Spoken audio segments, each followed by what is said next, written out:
All right, hello guys.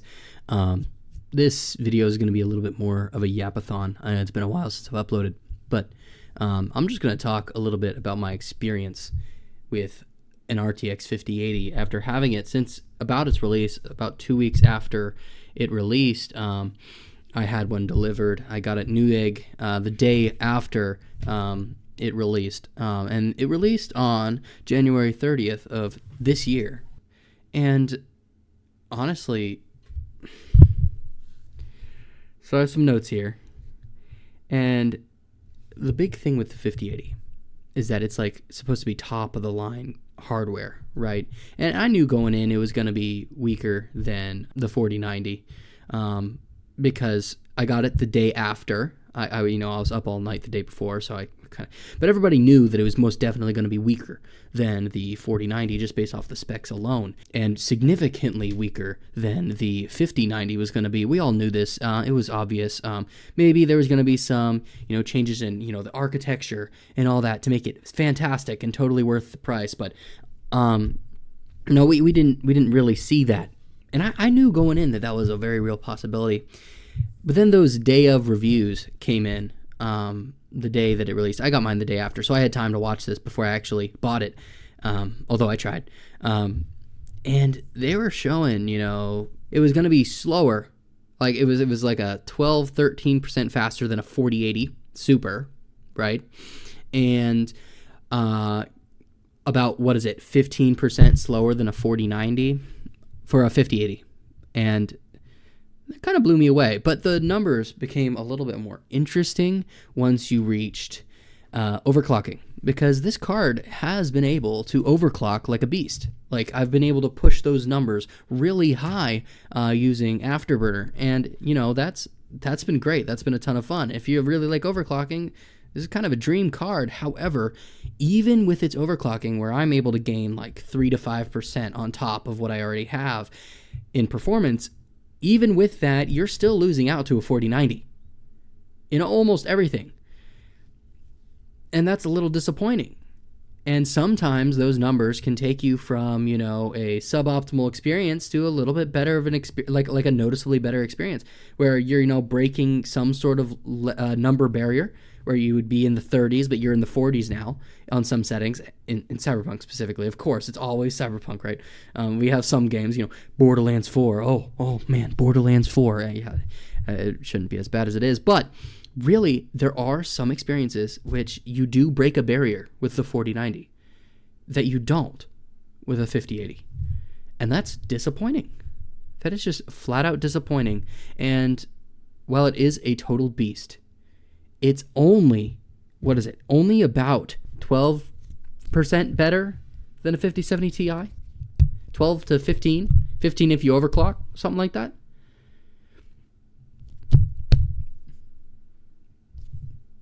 What's up with that? What is up with that? The 5070 Ti is a great card. Not everybody, like, the hype for it was pretty big because it on the paper was also the best purchase of this generation with its price point to its performance, its core count. And it's really proven itself. It's solid. If you can get one for around MSRP, which they're generally hovering around $850 and not $750. So if we're being realistic here, the numbers are a bit less in its favor. But if you're taking MSRPs, which the 5080 is hardly ever at its MSRP, if we're honest, although lately, getting one for below $1,000, it's kind of solid. I'm going to be honest. I mean, it's still get a 5070 Ti. There's no world really in which a 5080 is enough better than a 5070 Ti that you should get it. That's my opinion. It's while it does like the same, it's like the same difference from a 5070 Ti to a 5080 as it is from a 5080 to a 4090. It still doesn't justify the price. You know what I mean? I got mine for $1,300. But if you're able to get a 5070 Ti for, $800, and you're, spending $200 more dollars, or, $300 plus more dollars on a 5080 that's, 12% better, I don't know. It feels a little different than when you're going from 1,000 to 1,200 used. it does feel a little different. And so if again, and also because it's supposed to be that top of the line, the fact that it's not so much better than a 5070 Ti, it kind of stings, especially with the 5090 being what's the 5090? The 5090 is 30% or something crazy better than the 5080. Oh no, than the 4090, right? It's 30% better than a 4090 and something insane better than the 5080. And you're looking here, you're like, where's the card in between those two? It really feels like the 50 series was like an afterthought to the 5090 itself. It really does. And that's kind of the feeling I've gotten after having the 5080 for this long, is that it doesn't live up to the generational standard. It does not. Another point. 16 gigabytes of RAM. Why? Why the heck does my card that I spent too much on? I spent $1,300 on mine. I actually thought it was only going to get worse from there, because around then was when we were having, the fear with the tariffs and, other issues, AI buying all of the cards, so we were going to have no cards. Of course, the 5080s were hardly touched because, the 5090 was so out there that nobody wanted the 5080s in those AI farms. But, so I spent too much money on my card. $1,300. You can get one now for about $980 if you're lucky. I saw that deal. It was actually around for about 2 days. 2 days you were able to get that. I'm like, oh my gosh, that's just a thing. But also, B580s are now in stock at MSRP, and I'm like, what? Anyway, sorry, that's a little bit off there. Off topic. But 16 gigabytes of RAM. The 5070 Ti has 16 gigs of RAM. The 5060 Ti has a 16 gigabyte variant for what? $450?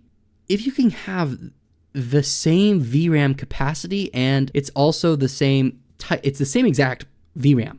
It's GDDR7 modules that run at some crazy speed or whatever, and 16 gigs of RAM is in all of these lower tier cards, and yet you're not able to scrap enough money together, NVIDIA, to give us a 24 gigabyte card for the 80 series. It's of course, it's just so that they can release a Super with 24 gigs of RAM.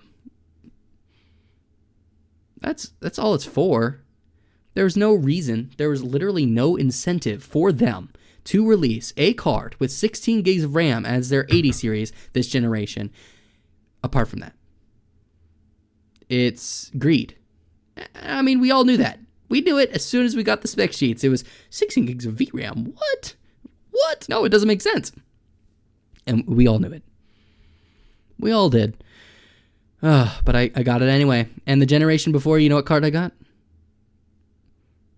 I got the 4070 Ti 12 gig. I keep getting VRAM stunted cards. That was the big issue with the 4070 Ti. It wasn't its performance. It performed better than a 3090, and in some things better than a 3090 Ti, but it had half the VRAM. And it worked. It did what I wanted. I wanted entry-level 1440p path tracing, and it did it. But as soon as you turn on 4K, which it should be able to do very easily, even when you're using some upscaling, it would kill itself in some things, like especially with ray tracing and cred. And you start to really wonder, like, VRAM is such a big deal. What will it look like in the future? And while 16 gigs of RAM right now is plenty, even at 4K, we're talking 2 to 3 years before the next generation of consoles come out. And the rumor has it that it's going to have at least 24 gigs of RAM.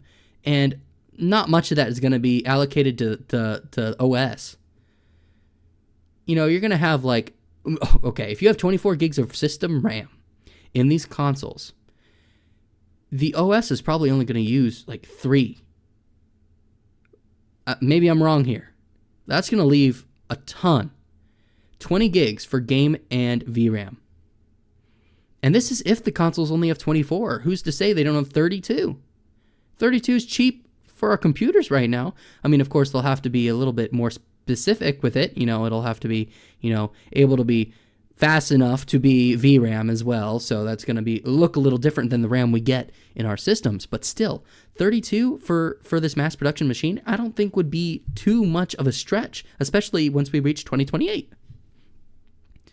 And once we see that, and the OS is only using like 3 to 4 gigs, we're going to have like 28 gigs, we're talking, left over to split between the game and VRAM. And how much of that is going to need to be used in the game? Not much.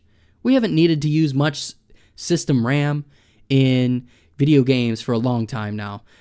We only somewhat recently needed to start changing things from 16 to 32, and that's pretty much still to this day, just so that you can have some more tabs open in your Chrome window.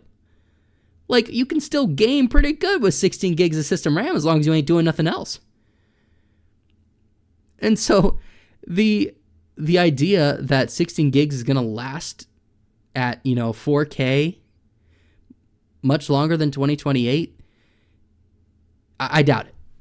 I doubt it. I just do. I really think that once we reach that point, it's pretty much get something more than 16 gigs, and that's just how it is. 8 gigs is already dead. You cannot buy an 8 gig card now. And let me tell you, the 5070 should have had more VRAM. They're releasing a super variant with 18 gigs, or at least that's the rumor. That's crazy, by the way. Like, we should have had these VRAM counts at the beginning.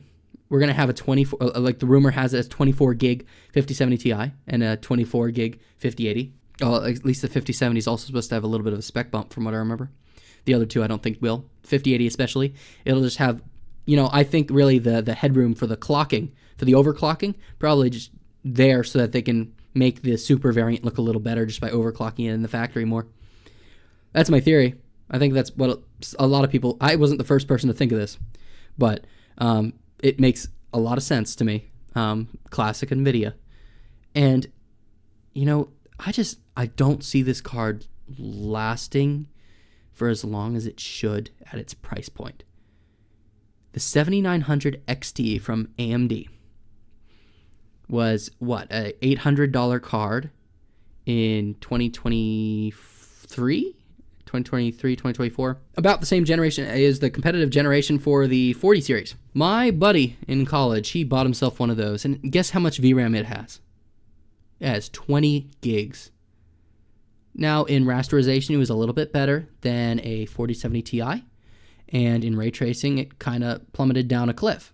And so, little old me, I kind of love the idea of ray tracing. I know this might be a hot take for some people. I actually really enjoy ray tracing. I think it is beautiful. I think it is the future because it'll improve costs for developers and it'll open up windows to things that we haven't seen before. Rasterization is it's so hard to do. But also ray tracing, making it optimized is impossible. It's so hard to do. But what it is, really, I love ray tracing. I love path tracing. I think it's beautiful. I think it has its place. And so I wanted a 4070 Ti. And so I bought a 4070 Ti, even though it had only 12 gigs of RAM. And it bit me. It bit me. I wanted more than 12 gigs. That's the truth. If it had 16 gigs of RAM, if I had the 4070 Ti Super, I don't think I would have upgraded to the 5080. But the 5080 had 16 gigs. I'm like, yeah, that's the number I want. I still game at 1440p. I game at 1440p. I have yet to spend the money for a 4K monitor. I want to do that at some point in the future. That is something I'm looking forward to.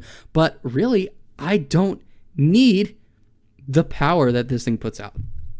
What I needed to get was a 5070 Ti or a 4070 Ti Super. And the 5070 Ti, it can game at 4K. It can blow through so much, and most of what I play. I only play the graphically intensive stuff sometimes.